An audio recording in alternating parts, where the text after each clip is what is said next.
In Soviet Russia, it seemed as if von Mises' predictions were coming true.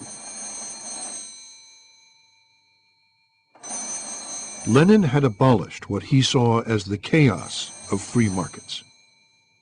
The state controlled the economy. Wages and prices were fixed. But the great Marxist experiment was in trouble. Lenin had an economic disaster on his hands.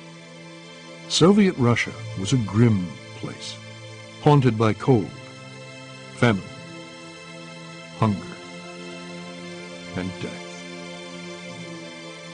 Lenin knew that he needed a different kind of policy, and he instituted what became known as the New Economic Policy.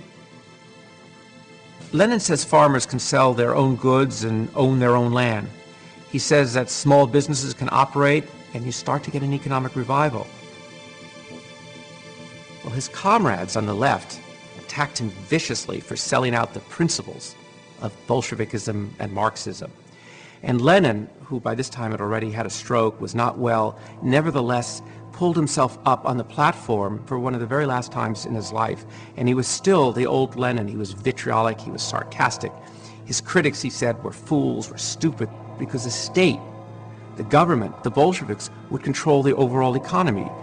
Steel, railroads, coal, the heavy industries, what he called the commanding heights of the economy.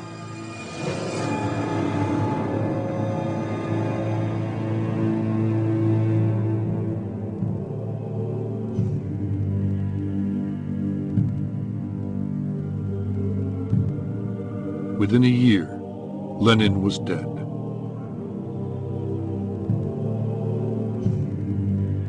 The mourners at Lenin's funeral believed that history was on their side.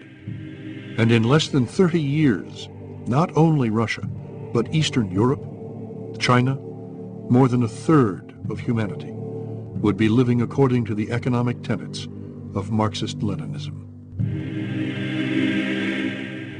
Lenin's successor would tighten the Communist Party's iron grip on the commanding heights of the economy.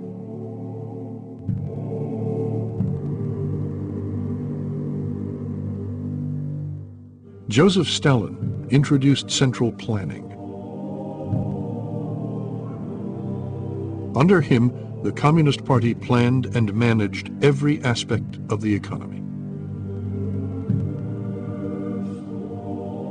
While communism seemed to be forging ahead, capitalism looked to be doomed.